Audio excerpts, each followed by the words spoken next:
It's a rainy day, which means time to make a thumbnail.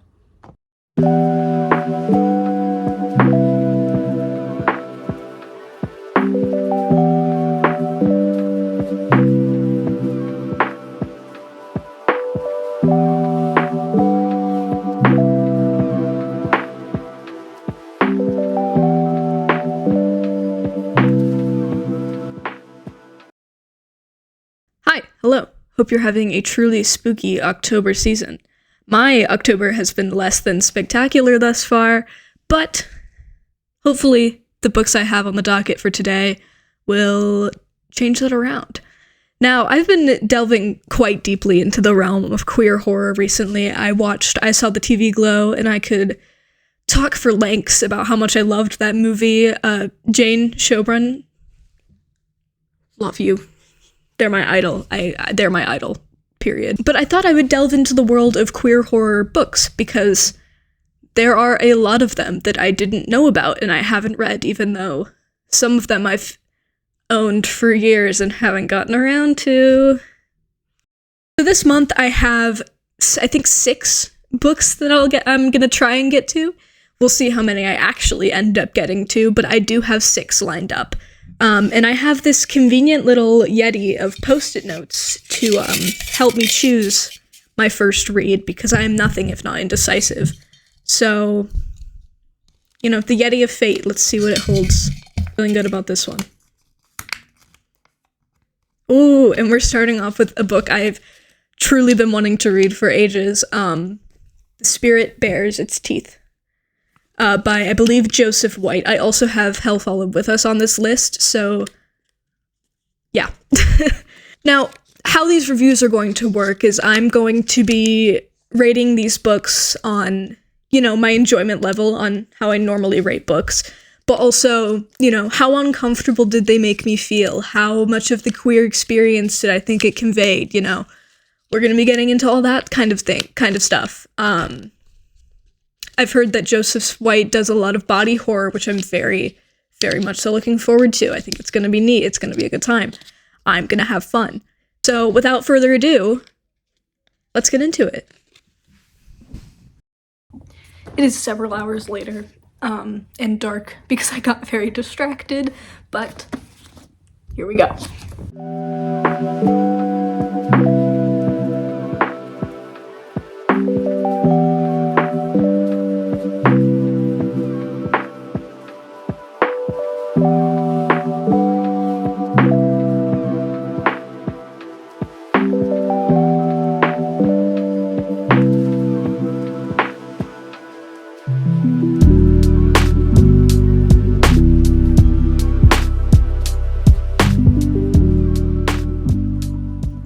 So tell me why I'm a few chapters in and I'm already having a really good time. Like, complex sibling relationships in my YA horror novel? Okay, I'm not complaining. I'm eating this up. I already really enjoy this author's descriptions of, for lack of a better word, mutilation. He does a lot of eye horror, which I really enjoy. I consumed the entirety of the Magnus Archives in a very, very short amount of time. There's a little eye on the cover here. I'm really enjoying it. But, yeah, I'm having a very good time so far. I expect I will be finishing this book very, very quickly. And I'll be back when I do. So I finished this book. More so, this book finished me. Oh my gosh. Its Teeth is about a trans boy named Silas, alright? And everyone in this world who is born with these violet eyes, like Silas's, has the ability to speak to the dead. They can communicate to spirits. It's called the Veil. And the people who speak to the spirits are speakers. Make sense? No? Cool. The book explains it far better than I can. In this world, only men with these violet eyes are allowed to communicate with the dead. The women are more so resigned to reproducing to make more men so the men can speak to the dead. It's very illegal for women or people born as women to communicate through the veil. But Silas, our trans boy, is having none of that. And he, to stay away from spoilers, rebels. And because of this little rebellion, he is sent away to what I can only describe as a correctional facility for troubled women. These facilities greatly resemble mental health institutions and asylums from the 1800s, because this is set in like an alternate version of the 1800s. So Silas is sent there to cure his veil sickness and become the perfect wife. And from there, things spiral greatly. One of the things I really enjoyed about this book is just how much stuff was constantly in motion. I was hooked throughout the entire thing because I wanted to know what was going on and what all the secrets were, and it was very satisfying as each twist and reveal happened. It was very, very good. This author's writing style is truly just, in the most positive way, egregious. Like, I was deeply unsettled reading this a lot of the time. I'll actually read you a non-spoiler excerpt from the book. There's a lot of eye imagery that Andrew Joseph White does, because purple eyes, and I'll just read you this. It's very neat. I love the way he writes body horror. I'll just read the passage for you. The first time I dreamed of taking out my eyes, I didn't actually do it. I wanted to, but I believed that when they were finally removed from my skull, you'd be able to reach into the socket and touch the brain with a finger. That without the eye, you could poke the gelatinous mess and stir it up like soup. How terrible. How disgusting. How badly Mother and Father and my tutors would have wanted to do so if they thought it would change me. Like, this guy's good. And as much as I want to read some of the later excerpts, they're very spoiler heavy, but they are more twisted and disturbing than that. And this book like made my skin crawl. It was so good. I enjoyed it so much. I ended up rating it a 4.5 stars. And that's just because there was one of the romantic relationships in the book, the main one, I didn't really vibe with. It felt like a little rushed compared to the rest of the plot in the world, and I don't know, I felt like it could have been fine if it were just platonic, but that's a personal thing. And I also wasn't very satisfied with the ending. I understand this is a teen YA novel, but, you know, when I read queer horror, I'm in it for the suffering. I'm all in it for the suffering. And the ending just felt a little too fluffy for me. This book has, like, this existential dread that looms over the entire thing. And the epilogue, this sounds awful, but felt too happy. Like, this world was so messed up, and I was really intrigued by this world, and all of its flaws. And then the ending was just there. Like, that's how it felt. But I truly do really recommend this book if you like horror, if you're interested in, like, what mental asylums were like, because there's an author's note at the end. He did try to model it off of very real experiences of women and neurodivergent people back then. And also, if you just love a good tale, love a good story, love a fun little writing style, like, this guy's good. So good, in fact, that I actually abandoned my little post-it system for picking the next book and jumped right into Hell Followed With Us, which is his other novel.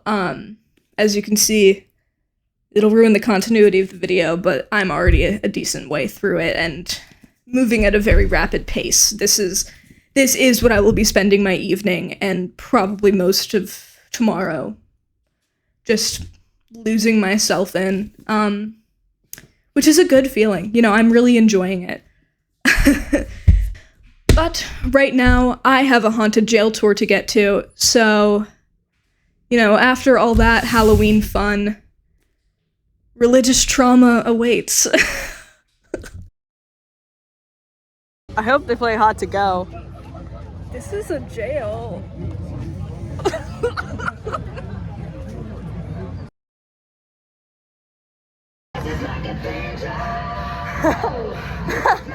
He didn't play Hot to Go.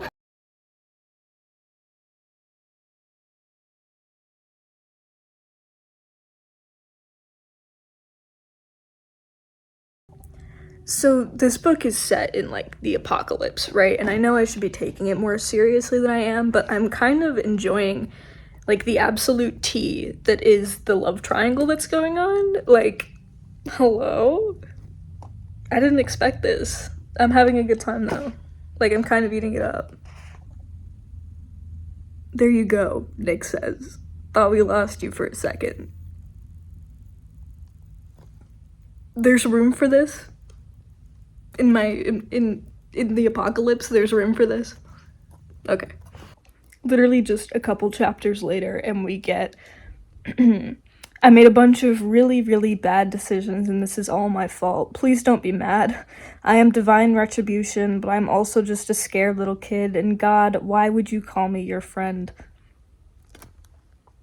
Wow. What is this book? Raw reaction. I think this is a 5-star for me. It low-key kind of destroyed me. I'll have more thoughts later. Like, that's... yeah. Yep. Okay.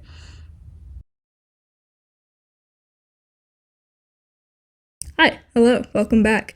It is a beautiful, sunny, cold day, and I finished 3 books since we last spoke, which, in all fairness, was a week ago, but here I am now.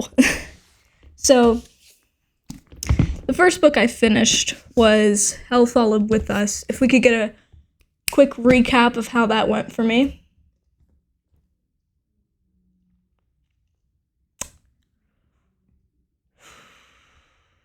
So it was good. I liked this book. I really, really, really liked this book. This book is about a trans boy named Benji who is basically in the apocalypse. Most of humanity is dead or dying due to a certain religious group that genocided everyone. And the book starts off with a bang where Benji is fleeing this group, is fleeing these angels, and stumbles upon an LGBTQ center full of survivors that are just like him. And from there, oh god, this book gets insane. I was just so here for the pure religious drama that was this book. But I think that's a very like common theme among queer people, and I think it worked very, very well. I loved the body horror elements and the way Andrew Joseph White writes about monsters. It gets me every time. Like, it got me in The Spirit Bares Its Teeth, and it got me even better here because this was a 5-star for me. There are so many quotes in this book that were just so good. I'm gonna read a few, but trust me, these are not the best quotes in here, because the best quotes would be spoilers. You know, you just had to be there for those, you know? But there are a few moments that definitely got me. This quote specifically is near the end of the book, but it's not very spoiler heavy, and a lot of the like conflict in this book centers around Benji's mom, who is like the leader of this religious group. And here's a quote. Please, God, if you prove your existence by making this stop, I swear I'll follow you for the rest of my days. Then, of course, proof that Mom has dug faith into me like thorns under my skin, like a tattoo I can't carve off, like trauma. Even when my chest splits open the next second, I think, but he still might be real, and I'm just too broken to feel it. It's my fault. And like, wow, like he cooked there. And this entire book, there's so many moments that I'm just like, I just see myself so clearly in these characters and this writing, and I just connected to this book on a deeply personal level, and for that, I recommend it to everyone. Go read it, especially if you're trans, queer, and or, have religious trauma. I think this book will mean a lot to you. So, on to the next. The next book I finished was Her Body and Other Parties by Carmen Maria Machado. Ooh, the vibe shift from like YA religious trauma horror to Carmen Maria Machado. Ouch. This is a short story collection of 8 fantasy, horror, sci-fi, contemporary stories. There's a lot in here. I, for the most part, enjoyed this book. I rated it 4 stars because short story collections are always really difficult for me to rate because there's always stories that are hit or miss, and it's different for everyone. There are stories in here that I am still thinking about like a week after I finished them. And there are some that I just, like, could not tell you the details of if you asked me to. So, yeah. Some standouts in no particular order. I really liked 8 Bites. I really liked Real Women Have Bodies.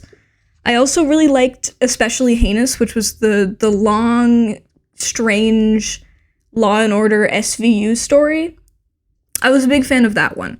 I also really liked The Husband Stitch because that one, as the cover kind of shows, is a retelling of a story I read a lot in my childhood about a woman with a green ribbon around her neck, and she couldn't tell her husband why he couldn't take it off, because when she eventually does, her head falls off. And the first story in here, Husband Stitch, was a retelling of that, but obviously in a much more twisted way. Overall, I really enjoy Carmen Maria Machado's writing style. All of these stories made me feel like viscerally uncomfortable. Like, I don't know if that was what she was going for, but even the stories that were meant to have moments of levity and happiness still felt so uncomfortable and like nails on a chalkboard. It felt gross, which sucks, like gross in a good way, because I enjoyed reading these. Yeah, I definitely want to check out her memoir In the Dream House. I've heard it's really good, and I like her writing style. So yeah, that's Her Body and Other Parties. I decided I actually have more to say about Her Body and Other Parties at 11 p.m. with a migraine, but we'll get through it. I think the reason I didn't connect to this book as much as I did other books, such as the Andrew Joseph White books I read, is simply because I didn't relate as much to the struggles it was describing. And I think that's a really interesting idea when we're talking about queer horror media specifically, and how it isn't made for, and how it's made for a specific audience. For example, Her Body and Other Parties was made for women, for queer women. And just because I didn't relate to the struggles that it portrayed doesn't mean that the stories are not extremely powerful and important. I recognize that Carmen Maria Machado's writing style is absolutely brilliant, and she writes in such a visceral and raw way, but for the stories for me didn't go that extra step because I hadn't experienced the horror behind it, which I think is really interesting. still incredible stories, but I had more thoughts about queer horror in general. So, yeah. Okay. The last book I have for this is one I've actually already read, and that is Things Have Gotten Worse Since We Last Spoke. I wanted to include this in here because it's one of my favorite horror stories of all time. I love this story. So Things Have Gotten Worse Since We Last Spoke is about two women who meet online because one of them is selling an heirloom apple peeler. And they get to talking and quickly start a not great relationship. It's very manipulative, very controlling, very toxic. And that's what the book kind of focuses on. And what I really like about this book is that the entire thing is told in emails from each of the girls. And the ending of this book just truly, it got me. It's such a twisted, really, really good ending, and I still think about this story all the time. I actually read this entire story in one sitting because it's not actually this long. There are a few other stories in here, but it was just so fast-paced and intriguing, and it was told in very, as I said, short emails, so it was very easy to just get lost and immersed in this story. And the ending is absolutely brutal. If you're looking for just like a fun queer horror story, I highly recommend. So, with that, these are the 4 books. Overall, these are all like absolute bangers. I was pleasantly surprised. Of course, I am a little biased because I love horror and I love queer stories, so it was only inevitable that I read all of these, but I am glad that they were as enjoyable as I expected them to be. I had 2 other books on the docket for this, but sadly, I need to focus on a research paper that I need to graduate that I haven't started. So we're gonna call it here. If any of these at all interested you, I recommend all of them immensely. There's something in here for everyone, even if you don't like horror or you're not queer or some combination of those. These are worth it. Just, maybe check the trigger warnings especially for Joseph Andrew White's books. It's a good, silly outro we can do.